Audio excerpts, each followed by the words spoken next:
Hello, nhưng mà tại ở in hoa ai muốn ai bữa y tàu đàn đông chia Sapa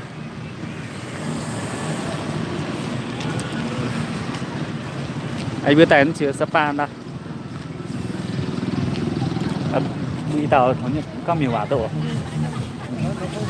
ai bữa tại chia Sapa này bữa mà chăn cái này rồi hả anh tăng cam bảo bữa sẽ có bữa thăm cái tôi là bữa nãy bữa có nhiều quả đó nên chia nên là bây giờ cho Sapa như tổng rồi hả anh đây này khai đó cái xe như cái này xe như cái này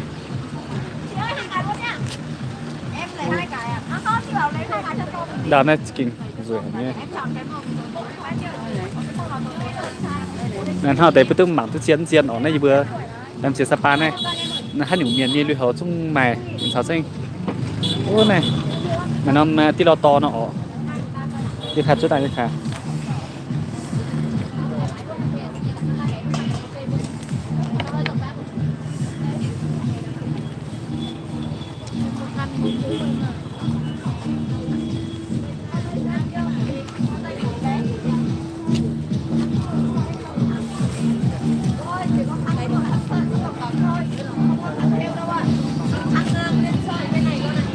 này như nào anh chưa? Trò này trên điện thoại mình như nào mình nhớ nhá.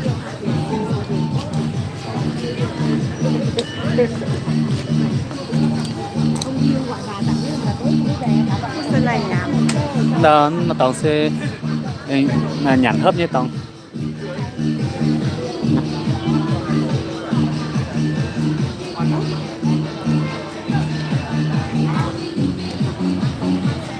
Ở đây đồ nướng mới.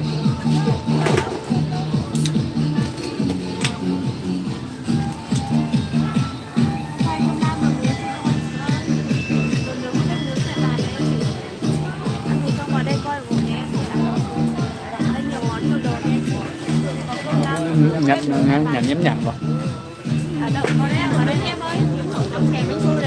vào từ nướng này em ơi, anh ơi mời mình vào đây đi anh ơi, nhiều món nhiều đồ đây. Đây còn nướng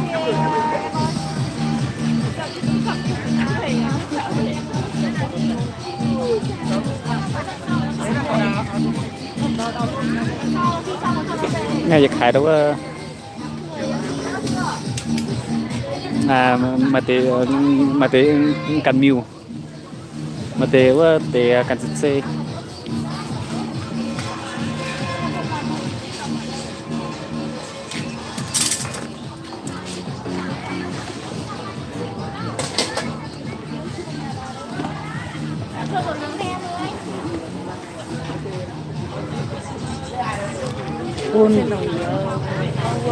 để cái đó chỉ mà tôi phu của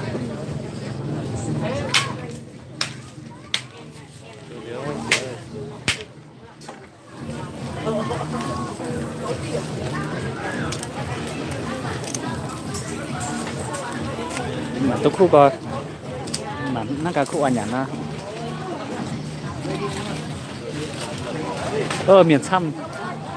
miền Sam hải này đâu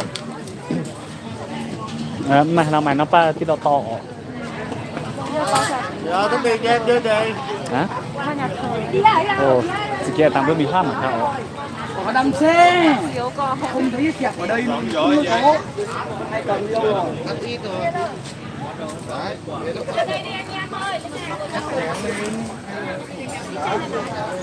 có bảng giá niêm yết đấy, có bếp tự nướng đây ngồi đây. Đền mẹ kia ngủ chả đá bán nào. Mình còn lạnh nghĩa là lên. hả nghe ồ y muốn y bùi em nó đau này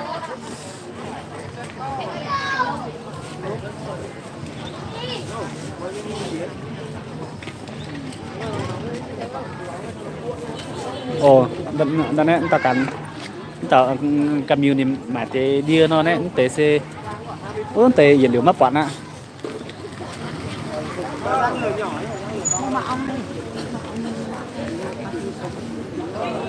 ồ cái này là cái ba kích để ngâm rượu nhỉ Bán thế nào đấy? Và cái nông chậu đi đào xây dựng là lấy mà ông xây dựng đi đào xây dựng nữa. Nó là 100.000 một cân. Ít bùa à? Ít của. Ít bùa. Đây là mà ông cái này đi khốn lắm mà đi mò. Ô ở đây đắt nhỉ? Đấy, cái này cũng cố mà đi xa lắm đi cái trò lấy đấy. Đi đào cái trò đấy. Còn cái đấy là táo mèo đấy. Vâng, là ông thì gì nữa mà. Mình mong mà mình không có cái gì bán mà mình bán là ông này này. Sao mà ông dùng thế là táo mèo này thì ít kỳ bị chột xanh à? cái kia này gọi thế nào? Ít kỳ này cậu à? Đấy thì đi. Nhưng nó ít kỳ Cái kia này gọi thế. mình cột xanh. Ít của thế. Nó ít bùa. Nè nè. Cái là loại trắng. Loại trắng. Không có loại tím nhỉ? Cô đi mua một cái này. Không có loại tím nhỉ? Cái này cả tinh cả trắng mà, cái này cả tinh cả trắng. Tinh này ít, cái này trắng nhiều. Không cháu. Tẩy có bán hết mà, mà tẩy có bán hết rồi mà. Không cháu muốn lấy cái loại tím ấy. Bây giờ đào nhiều quá nó cạn kiệt. Đi một tình là ý lắm cái này mà một tẩy ý lắm. Cái này thì cháu có, còn cái này thì cháu tìm cái loại tím cơ. Thôi cháu cảm ơn nhé.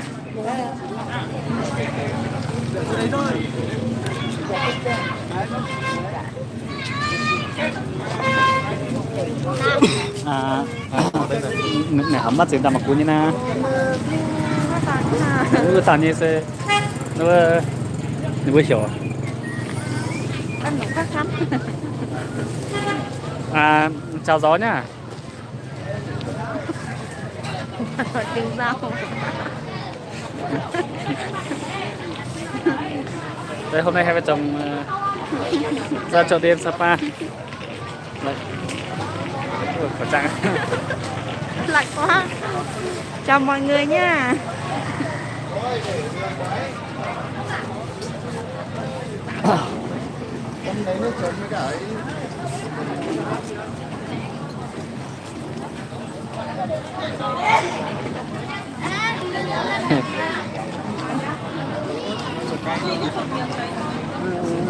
Rồi mai anh lên Hà Giang nhá.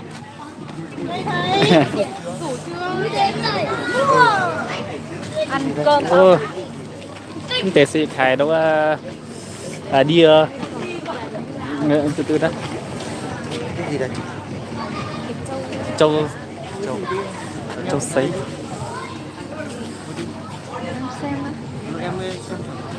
Sợi dây.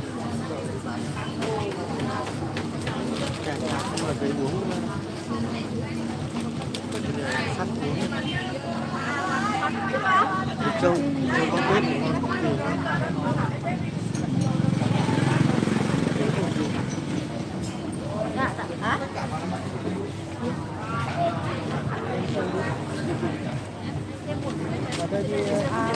Cô đồ đây chị trà đi. Đấy à? Tế này bữa tế sẽ đi ô này là bữa nay mày đi thăm. Chứ là hoa gì nhỉ? Hoa gì mà nó tăng huyết uống này. Khỏe. Hoa khỏe. Có đúng không? Nên đó này là bữa mày tế đi thăm nhiều miền mùa tỏa. Đi này là bữa mày vừa đi thăm. Mua em gói trà đi. Xem mua tam thất đính chi là của em đi, các bạn đây xem đi chị. Hoa khỏe. Cái hoa mà uống hạng khác nhỉ? Hoa khỏe. Hoa này có. Hoa này chỉ có duy nhất một loại thôi. Đấy là nó tổng hợp.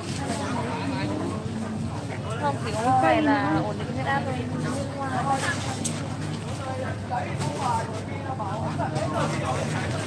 Thế này đi không? Nên tế xì khái bữa yêu miền chứ đi ở bữa miền mùa tỏa. Bây giờ bữa in hoài bữa tại nên chỉ Sapa này quả chăm nhỉ.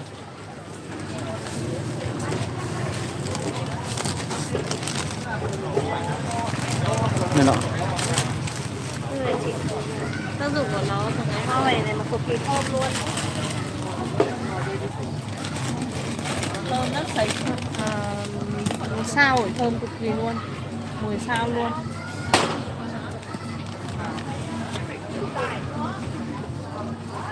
Cái này là bao nhiêu đồng bạn? Cái này là 20.000 lại cái lấy không? lấy nhiều hay lấy ít ạ? Cân đâu? Lấy 100 cho mẹ.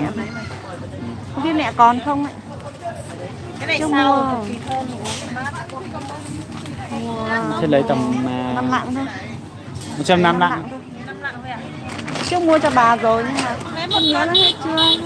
Cái này để thoải mái không bao giờ hỏng đâu chị. Vì sao rồi á, không bao giờ hỏng luôn. Lấy cho bà được cân để xe đo. Em hàng mà. Thế. Máy cũng tầm Thế sẽ đâu như bữa trong mấy nãy tu anh ấy như bùa anh ấy sẽ hiện năm hiện nhung piang đấy chưa đâu tạm hiểm ở giang thang sẽ bữa nóng tê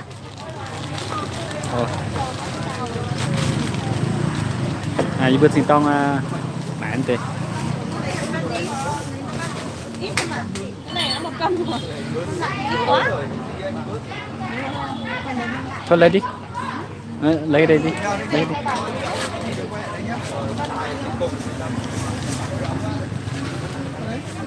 Cái này để thoải mái nhá, để cứ uống đâu vừa bán đấy uống. nay tuần hàng giờ con có thể chiều vào con có thể chiều vào tuần này lọ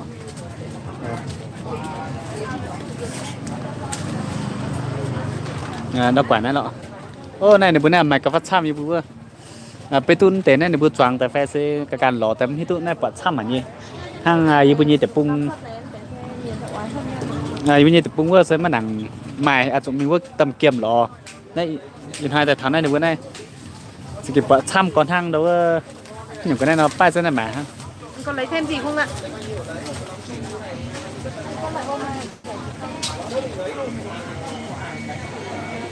Gì không? Không, đó lắm.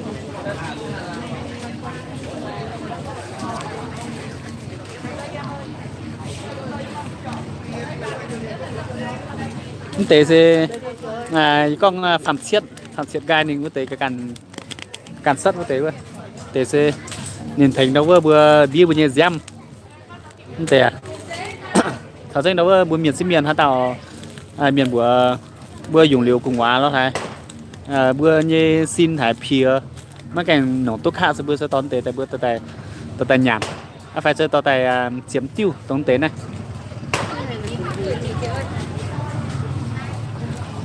ở đây mình có nhiều loại thuốc nhỉ chị nhỉ? Thế cái này là cái này từ em nghĩ cái này trồng chứ mình tự trồng chứ? Tam thất này là trồng này nhưng mà các loại lá cây thì là trên rừng này. Tam thất thì chắc chắn phải trồng rồi. Nó thất hoang thì lại đắt quá. Chị là dân tộc chị biết anh là dân tộc anh biết mà. Mua đồ đi anh chị ơi. Kim viên thảo. Sỏi mật các loại sỏi. Con hai về miệng này nha đi với chung máy tôi tiền rồi em cảm ơn nhá khánh này mà thì rửa cơ mà mùa của trẻ con mình đã bảo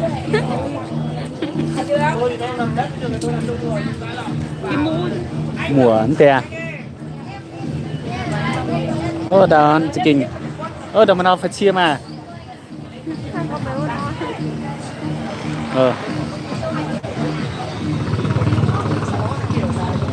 mẹ chưa vào thì nó mặc cái áo chưa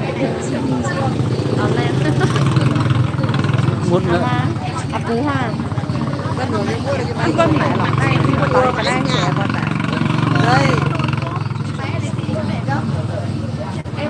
này chị kinh rồi hả nha đâu tê sẽ hắn nhung nhận như lưỡi hấu á đâu phải quá ăn chơi nhỏ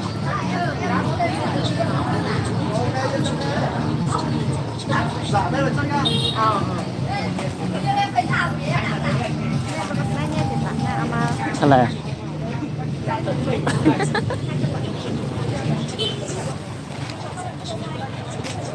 em xin đào mặt khác. Đồ nướng em ơi, em mời đi. Ôn tiền này sẽ để chăm này hay là bữa choáng thang ọ, nhưng tiền thang bữa yếm kiềm lọแต่lọ này bữa miệng bữa này tổng thang giờ con úp bữa điêu in hai giờ xin tại thằng này đồng bận này bữa này chăm hả nên tiền này dịch khai sẽ đi ổ nên tiền dịch khai đi tổng thang giờ đổ con quốc tế quá nhưng mà uống được ngô thơm. con này bữa nay chăm hả cũng sẽ đấu bữa chiều thấy Thơm nước luôn. Cái cá vàng. chiều là thấy bữa này hả tao bữa miền mùa hả tao mảng như là bữa săn online biểu bữa tu coffee săn online bây giờ live thì tiền bữa miền mùa bữa mảng tụi nó nằm hê Thế bao tiền cái gì nhỉ?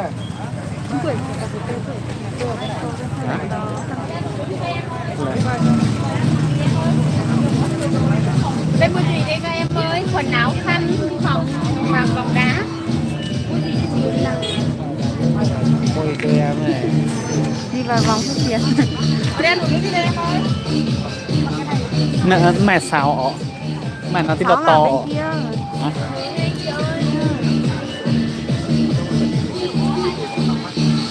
nhá bữa chiều hoa mình mảng nó tí là to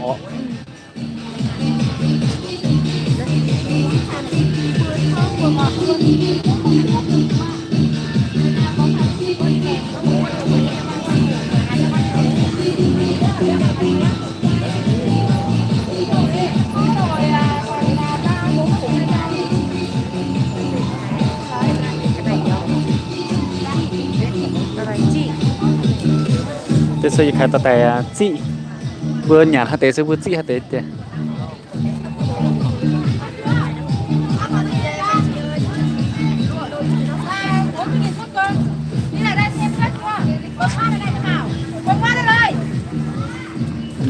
đây khăn này ồ này mẹ chăm được quá Xem quần áo với đứa trẻ con mua gì đi anh chị ơi?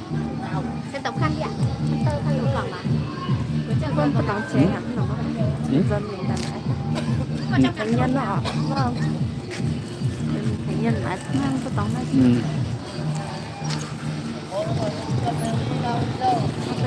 chợ Sapa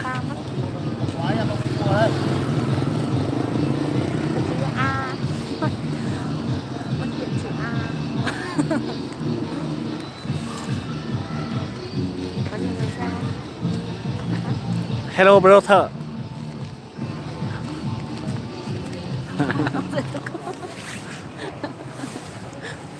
Phúc Minh Phúc Minh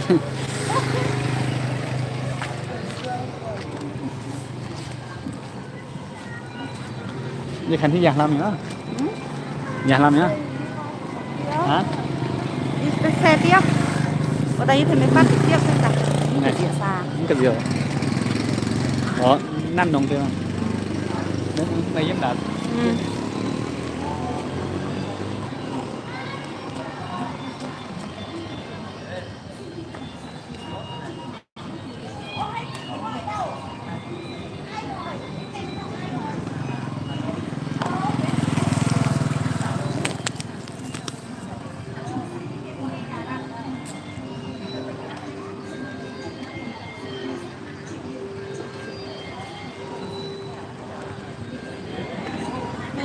đi ra đường mà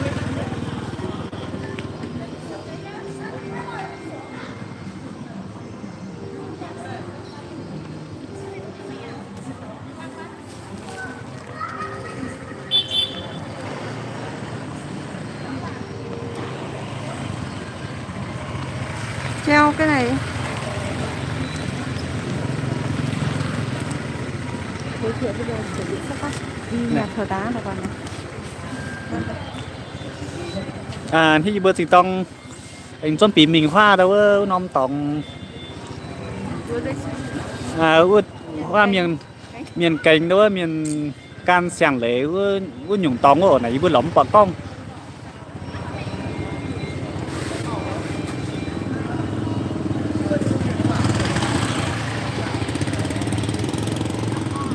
năn nóng quá. Có thì nó tóm ra chay vô bỉa như tao. ăn bây giờ mắt cao á.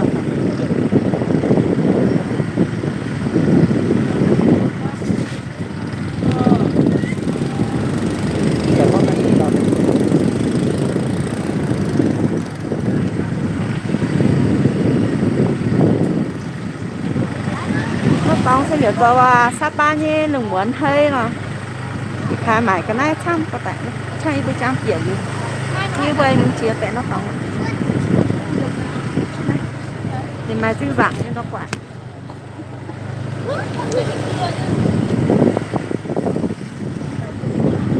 Nhạc lao giờ tạm mình đó.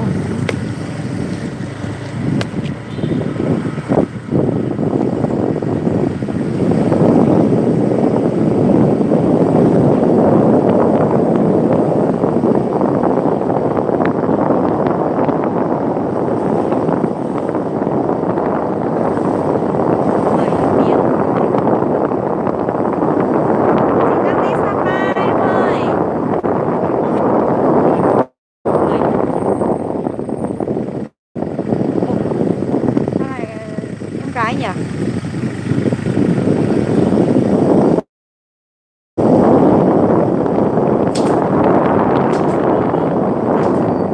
Này tận sát. Và em gái này tận sát.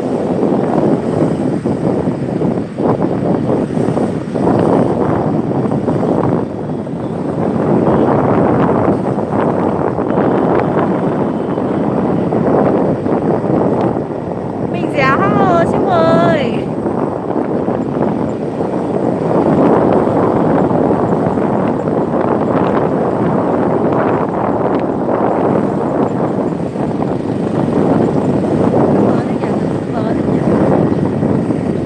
Nếu mà A Sương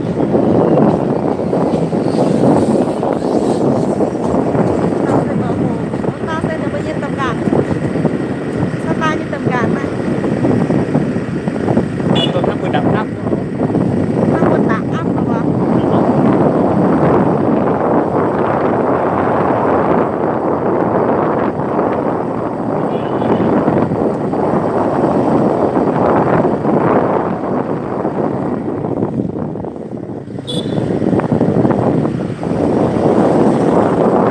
Cô đào này để chỉ đào thắp là dây dây cái nhiều như tầm một miền vào đây là có anh cái này có tỏ này có.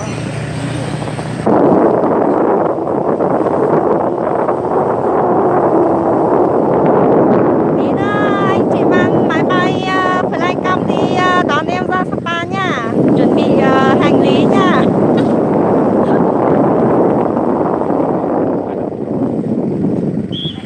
Đang tí sỉ khá nếu như tập nhá không theo đã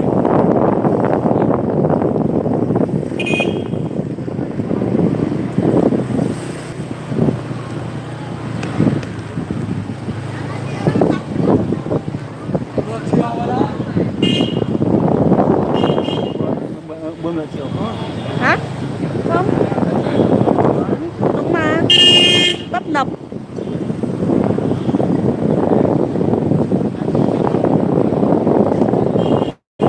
nó sẽ chỉ thái miền mình dẻo nè chỉ thái miền nhâm nấu bung này làm cái bung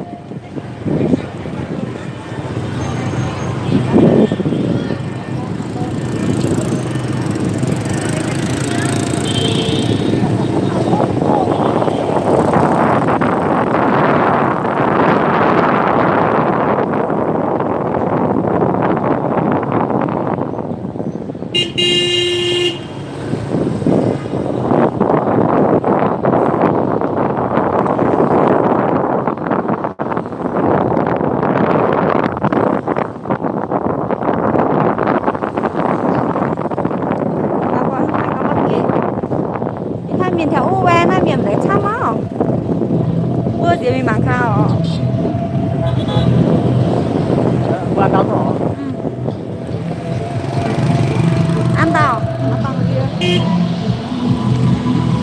Ổn, tỏ chuyện được hai. Ta sẽ miền theo U.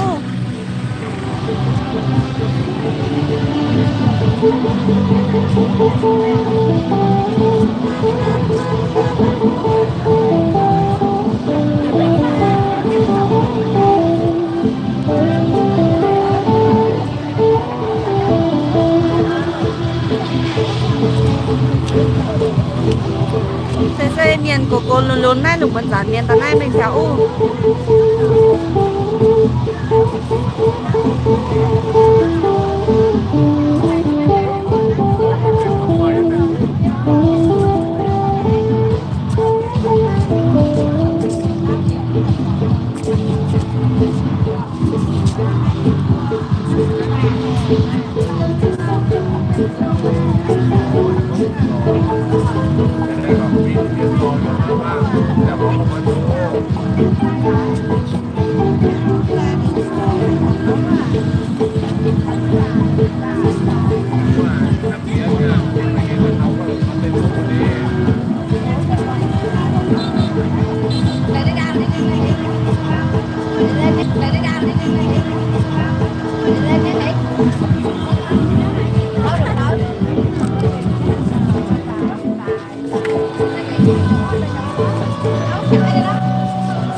Hả? Nè.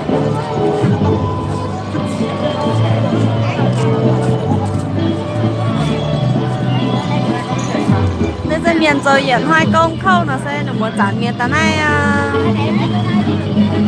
theo U châu nào nhụn những khai miền cô luôn luôn chung mày.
cháu ta tại vừa phải khác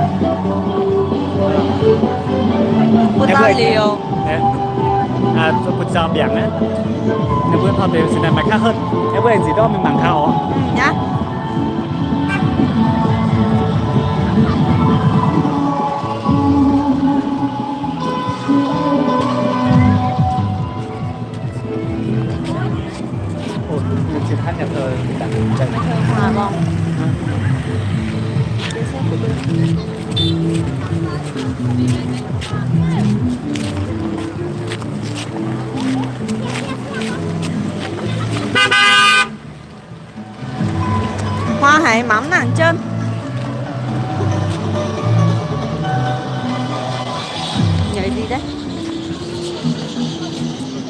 น่าจะเป็นสวยโอ้เป็นมื้อเย็นมื้อมาฉับเนาะ tao sẽ miền những quê biển mảng bản nhiều biển biển anh mãi hua nó hả nó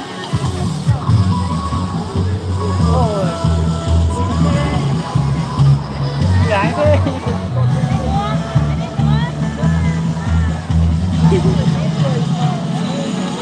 tao sẽ quả giống anh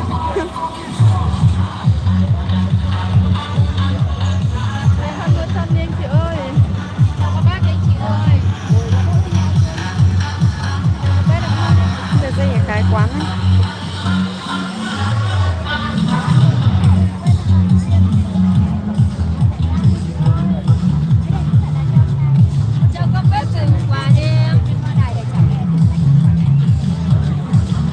bên này tao chiếu cái lè nữa Nè.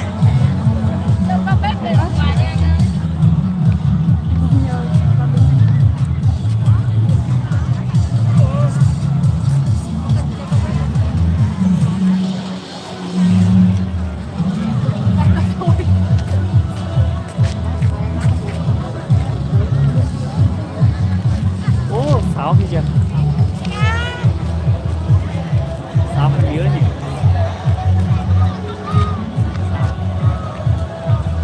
Hôm nay lùng muốn chán này mày tam quân miền những quê cái tay của quang quay ra kia mà cái to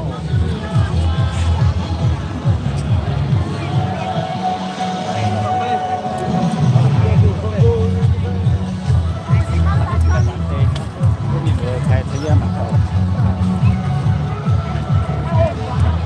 nó sẽ viêm thảo đồng như thế này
không tức là nó to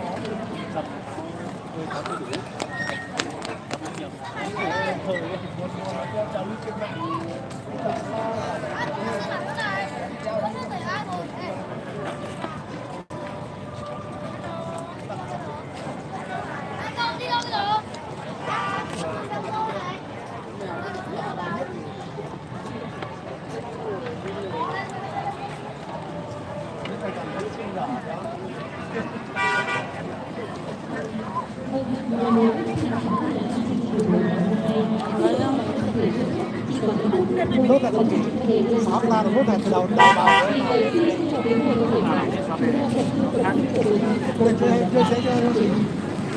dễ chưa hơn muốn nước khi giá đâu mua vào cái này ghế mở này như đây là mãi luôn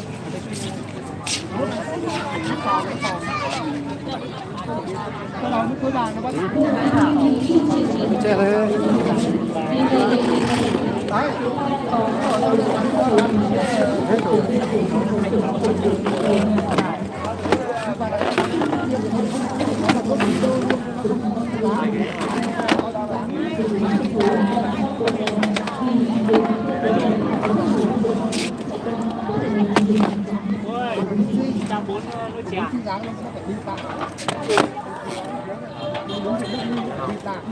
đây là mỏi Yếu rồi. Rồi, cháu ba không xả đồng. Một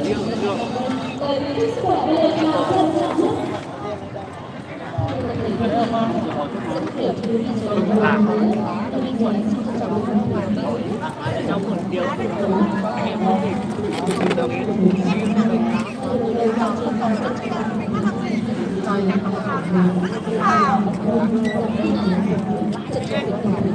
Này ba chè này. Anh Yên ơi. cái này không được cái lỗ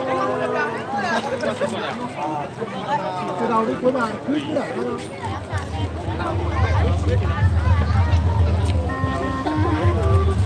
Lấy trà đấy. Một cốc cà phê được không?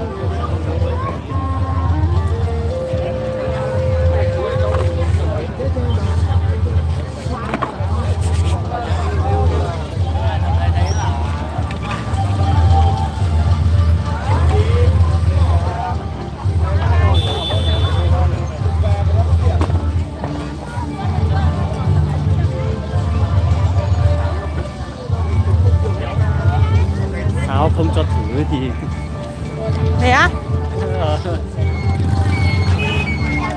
gọi là mua thì mới cho thử. Thì lúc người ta bảo là cái sao rẻ nhất 300.000 đồng đấy rồi ở ngoài như này.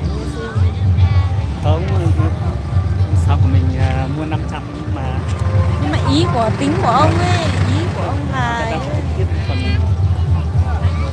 nói thế đâu. ồ nhà mình mảng văn nghĩa Ôi dồi. có chừng năm Này. sang xoay được đây nhá. Có gì đấy mảng nó bớt số của mảng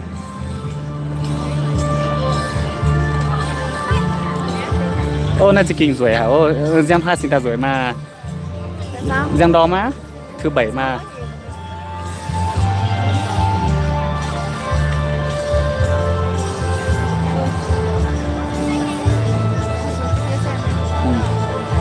đây đang tìm đường đấy xe để bên kia thôi.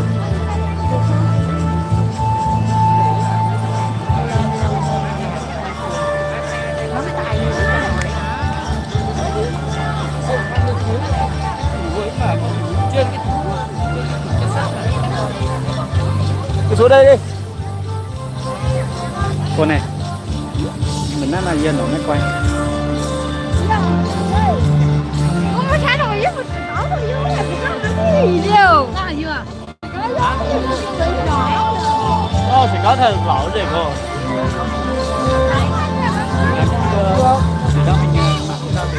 cam Đây là cam điều nó vừa theo u.